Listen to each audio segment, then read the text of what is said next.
heaven, hallowed be your name.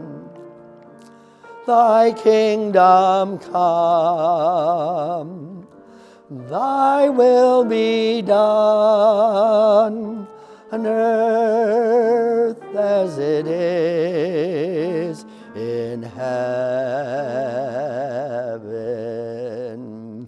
Give us this day our daily bread, and forgive us our debts as we forgive our debtors. And lead us not into temptation, but deliver us from evil. For thine is the kingdom and the glory, power, Amen.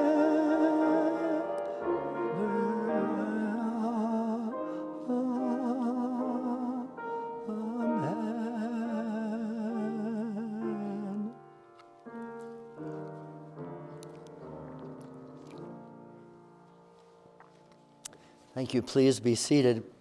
We're grateful for the Lord's kingdom and that He is King and that He is our Father. And in His household of faith and in the kingdom over which He rules, it is important for us to know our place. Again, that old song, good morning to you, good morning to you. We're all in our places with sunshiny faces. Do you know your place? Have you accepted your place? I'm thinking of Chris Hall. He was a basketball player for Michigan State University, maybe 15, 20 years ago. One of the things I admire about Chris Hill was he certainly knew his place. He was a 4-year starter on Michigan State's basketball team and one of the stars of the team. But during his senior year, he developed serious trouble with his shot, and he kept misfiring. And the consequence of this was the coach benched him. Now, that can be a risky thing for a coach to do when you bench a star, because it can create a lot of confusion on the team and a lot of criticism. And Chris himself could have added to this by complaining about the coach and about his starting to play favorites and fault finding. And pretty soon, this jealousy and rivalry, and some players side with the coach and some side with this player that's been so much a part of the team. And it could have led to a lot of trouble, because I don't suppose that Chris Hill liked his diminishing role on the team. But to his great credit, he accepted it with a sunshiny face, a good attitude, which contributed a lot to the team. Do you know your place and how you occupy that place? Do you occupy that place with a sunshiny face? How does it impact those who are around you? I'm thinking of John the Baptist today. John the Baptist is a man who certainly knew his place, as evident by how he responded to some of his disciples when they grew jealous and had a spirit of rivalry towards Jesus and the work that he was doing. That very statement may surprise you, and I'll bring it to you in the scripture in just a moment.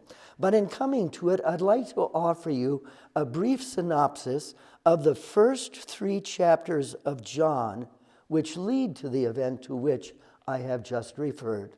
The Gospel of John opens with these words, "In the beginning was the Word was with God, and the Word was God, and the Word shared in the creation of all things. In Him is life and light, and the Word became flesh and dwelt among us." God, unseen, becomes seen.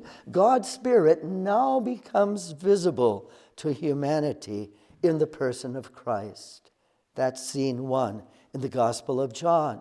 What we encounter next in John chapter 1 is John the Baptist. and the success of John the Baptist's ministry. In fact, it's so successful that leaders from Jerusalem come to John to ask him this question: John, are you the Messiah? And John says adamantly, no, I am not the Messiah. I am sent to prepare the way of the Messiah. The next scene, two of John's disciples, John the Baptist's disciples, Philip and Andrew, are introduced to Jesus with these words: look, this is the Lamb of God who takes away the sin of the world. The next scene, those two disciples, Philip and Andrew, spend the rest of the day with Jesus. And then they go and Andrew gets his brother Peter, and Philip goes to his friend Nathanael. And now Jesus has 4 disciples. And then we come next to John chapter 2. And Jesus and his disciples, the 4 I presume for sure, maybe more now, and Jesus does his first miracle. It was the text we shared together last week. And one of the great surprising things about the miracle is when Jesus' mother said to him, they've run out of wine. And Jesus says, it's not my time. But then he does his first miracle. And one of the distinctive aspects of this miracle is the way Jesus did it. I mean, so humbly, with no fanfare of any kind, with no effort to draw attention to himself. The next scene, John chapter 2, Jesus goes to Jerusalem and he calls a lot of attention, lots of attention to himself. He creates quite a scene. He goes, and what he sees at the temple courtyard enrages him. And he shouts, you have turned my Father's house of prayer into a den of thieves. And he picks up the table of the money changers and he throws it over and he makes a whip and he drives the livestock out of the temple. And then we encounter this word in verse 22, or chapter 3. That he receives a visitor after this episode. And this visitor is a member of the ruling body of the Sanhedrin Council. And he comes to Jesus at night, and his name is Nicodemus. And Jesus says, Nicodemus, if you are to see the kingdom of God, you need to be born again. And they have this conversation.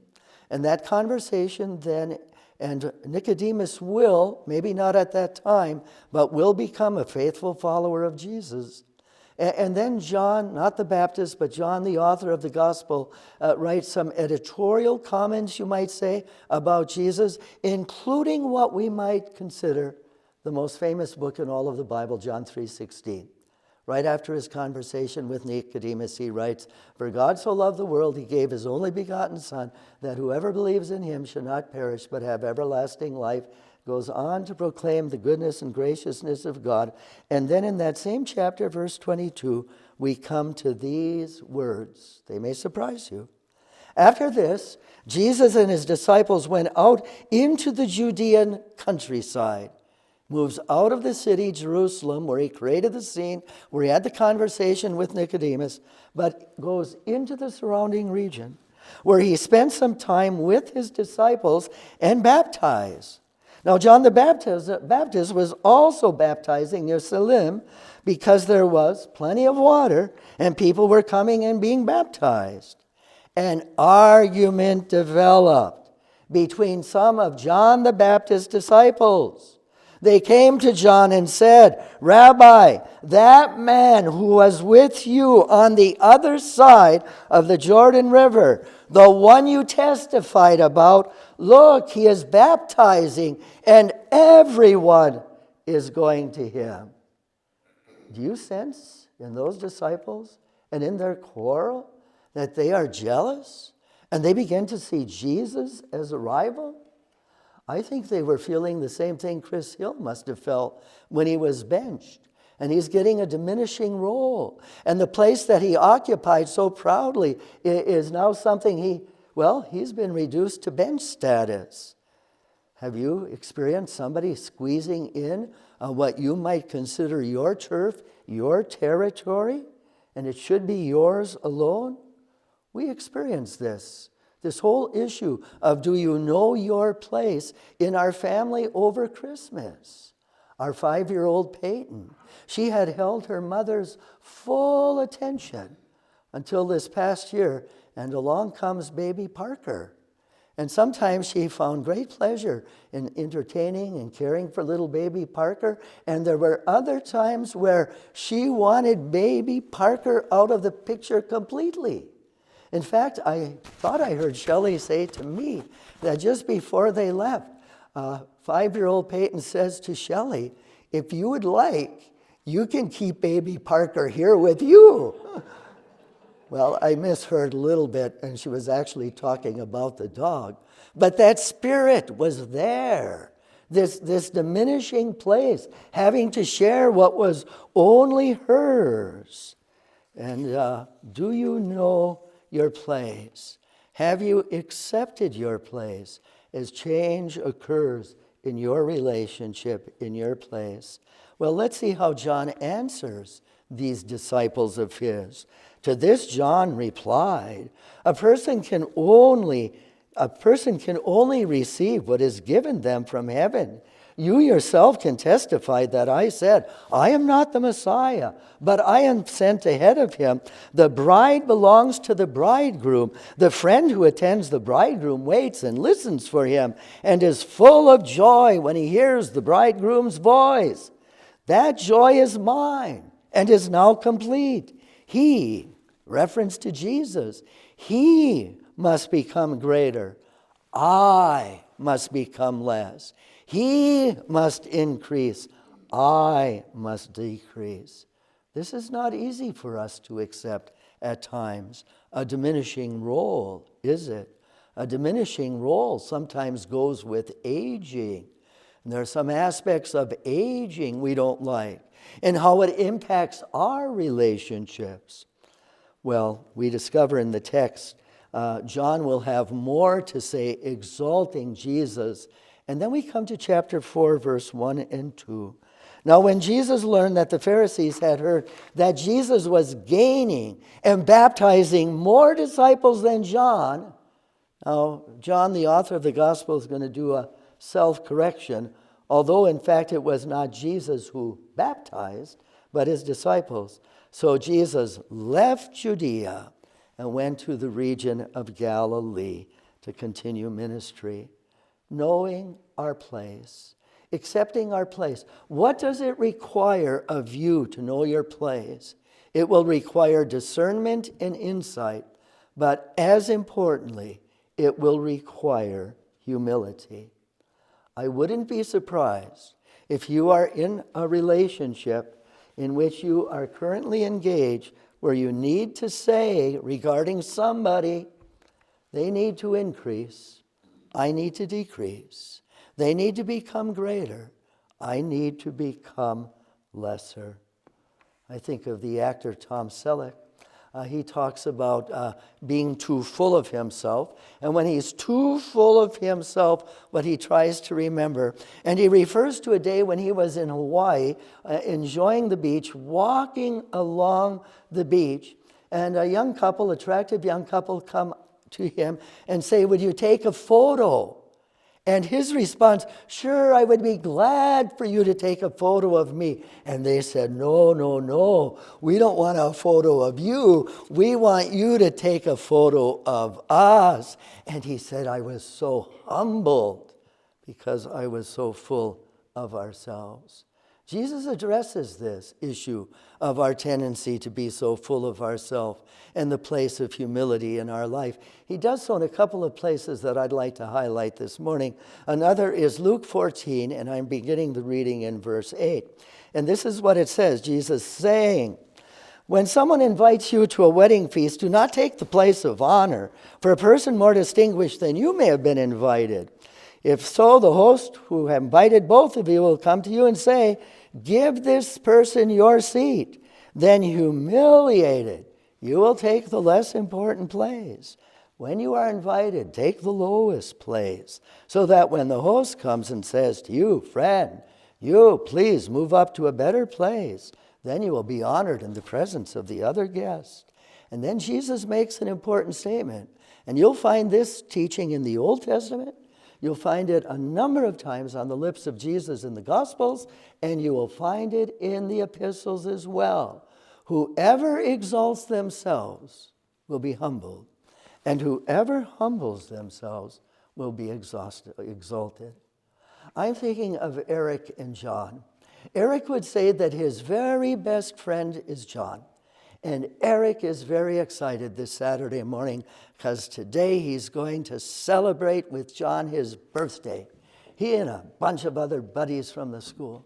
And Eric thinks he's John's very best friend. So when they play pin the tail on the donkey, he thinks he should be first. But he is not given the opportunity to be first. And he pouts. He does not have a sunshiny face. And he is not happy at the birthday party. Well, it comes time to sit down for this birthday lunch. Everybody's favorite when you're a boy of about 8. Hot dogs and potato chips. And John thinks that he'll get to sit right next to, Eric thinks he'll get to sit right next to John. Because after all, he's his best friend. But he's not given that seat. And he pouts. He does not have a sunshiny face. He is not happy at the party. And when they serve the cake, he thinks right after John he should be served because he's his best friend. But he's not served first. And he pouts. And he doesn't have a sunshiny face. And he is not bringing happiness to this party. They open the gifts. He thinks, surely, after all, I am his best friend. Surely this is the one that will be opened first. But it wasn't. And he pouted. And he did not have a sunshiny face. And he was not happy at the birthday party. I wonder if you have ever realized this experience in your own life. Have you ever realized the relationship between happiness and humility? It's not the humble who pout. It's the proud who pout. It's the proud who feel sorry for themselves. It's the proud who most often have the dull and cloudy face. Usually humble people have happy faces. It wasn't an easy lesson for Eric to learn. It's not an easy lesson for some adults to learn. In fact, I have a few people in mind. I won't name any names. I wonder if they've learned that lesson yet. Jesus has even a more important teaching about knowing your place that I would like to bring you to. And this is Luke chapter 18 and verse 9. Now, it says why he tells this little story. It says, to some who were confident of their own righteousness and look down on everybody else. Who are the ones who look down on others and are judgmental towards others? It's not the humble. It's the proud. Here's a man who in his pride is looking down at others. Jesus told a parable. 2 people went up to the temple to pray, one a Pharisee, the other a tax collector. And the Pharisee stood and prayed, God, I thank you that I am not like other people, not like robbers or evildoers or adulterers. Lord, I thank you. I fast twice a week. I give 10% of all that I have. Here is a man who is obviously full of himself. Here is a man who does not know his place. Here is a man who is seeking to call attention to himself, who almost breaks his arm, patting himself on the back. Here is a man who is blinded by pride. He is so full of himself. There is a contrast. It continues. But the tax collector stood at a distance. He wouldn't even lift his eyes to heaven. He stood and he beat his chest and said, Lord, be merciful to me, a sinner. Jesus said, I tell you, this man is justified before God. And the very next verse, our verse, right? Those who exalt themselves will be what? Humble. And those who humble themselves will be exalted. When I think of the first man, this arrogant, proud man, I think of the admiral who was commanding a ship. And he was in the captain's house. the pilot house of the ship, and he looked off to his right, and there was a light. And he immediately said to his subordinate, "Send a signal to that light and tell them to alter their course 20 degrees to the south." And they sent the message, and they received an immediate reply, "You, sir, alter your course 20 degrees to the south." Well, the admiral was put out, and he said, "Send a message. Say, this is the admiral, and I command you, alter your course 20 degrees to the south." And received back the reply, "This is Seaman Third Class Jeffrey Jones. Alter your course 20 degrees to the south." Now the admiral, in all of his pride, so full of himself, is really angry. And he says, "Send back the message. This is the admiral. I am a commander of a battleship. I am a commander of the whole fleet. Alter your course 20 degrees to the south." And they received the light message back. "This is Seaman Third Class. I am in charge of the lighthouse. Alter your course." Humble pie. Those who exalt themselves will be humbled. The humble are the ones who know their place. They know when it's time to move from the driver's seat to the passenger seat. They know when it's time to move from the passenger seat to the back seat. They know when it's time to get out of the car altogether. You will save yourself a great deal of grief and frustration if you know your place and humbly accept it. You will save others a great deal of grief and frustration if you know your place and accept it. When I think of the second man in Jesus' parable, I think of the second president after Abraham Lincoln, who was Ulysses Grant. And Ulysses Grant was on his way one evening, walking from the White House to a reception in his honor. And it was raining, and he had his umbrella. And a stranger came along and got in stride with him, and making conversation, the president said, "Well, my good sir, where are you going?" as he shared his umbrella. So now Grant will stay half dry and get half wet, and the stranger will stay half dry and get half wet. He said, "Where are you going?" He said, "I'm going to the reception for President Grant." He said, "Oh, do you know him?" He said, "No, I don't know him. I'm just curious." He said, "Well, what do you think of President Grant?" "Well, in my mind, he is way overrated. In fact, I don't think much of him at all." To which President Grant said, "That's exactly what I think as well." Do you know your place? Humility. It is possible, you know, to be too big for God to use, but impossible to be too small. I appreciate Robin's word about wildlife this morning, the beauty of it. This is an observation about wildlife. Did you know, and maybe you can find an exception to it, and I'd like to hear it, but that big birds don't sing. Ducks quack, turkeys gobble, eagles and hawks, they squeal, but it's only the little birds that make the beautiful music. Is that a reminder? You can be too big for God to use, but you can never be too small. F.B. Meyer made an interesting point in his journey through life.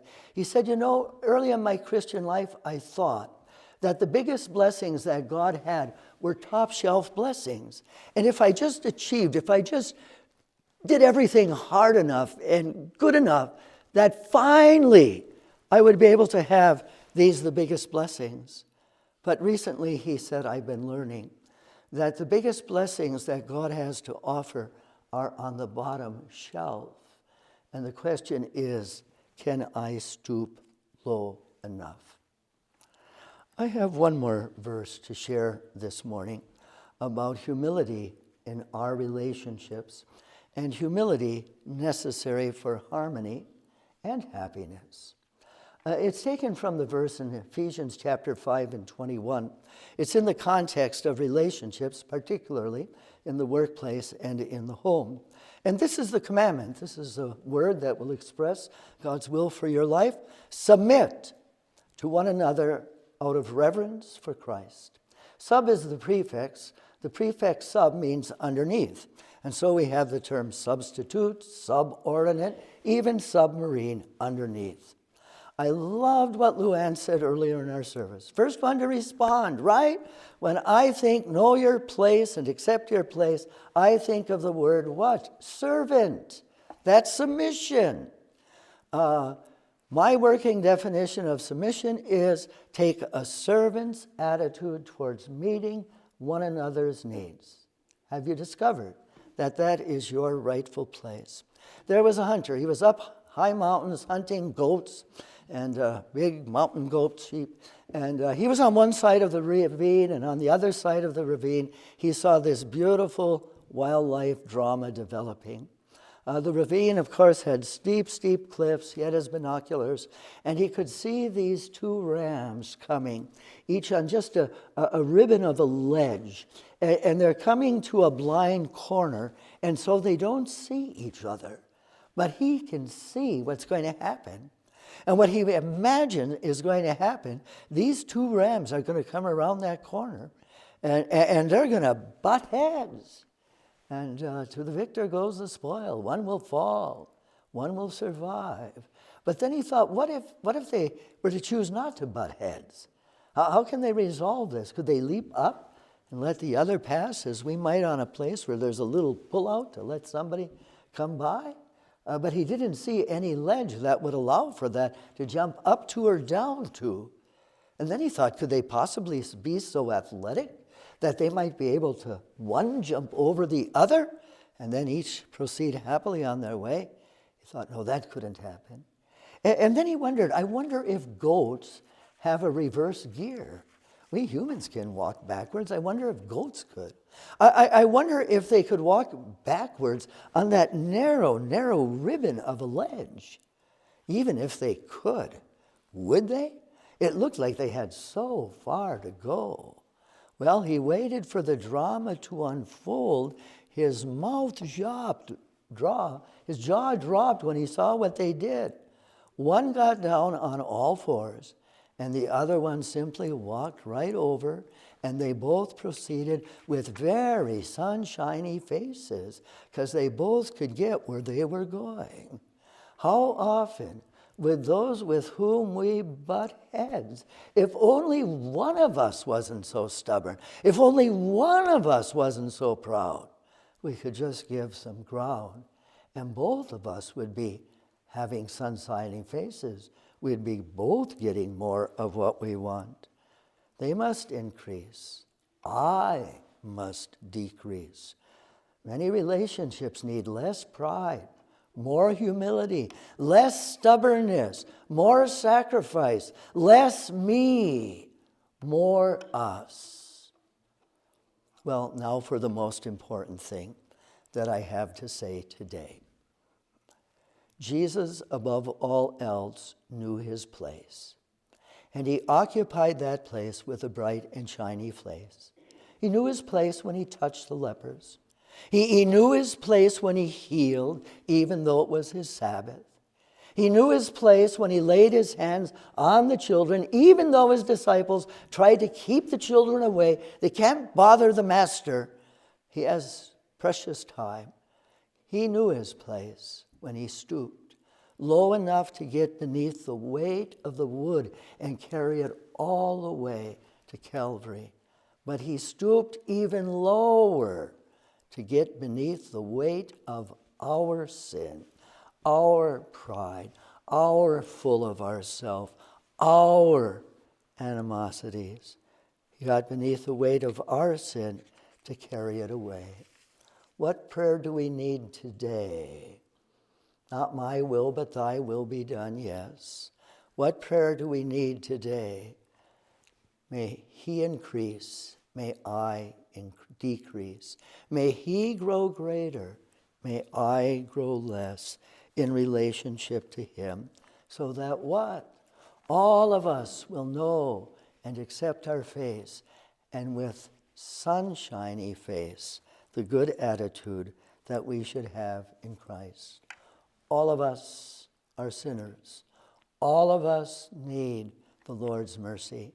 Let's keep this humble posture in mind as we express ourselves in song. You'll find the words on 388.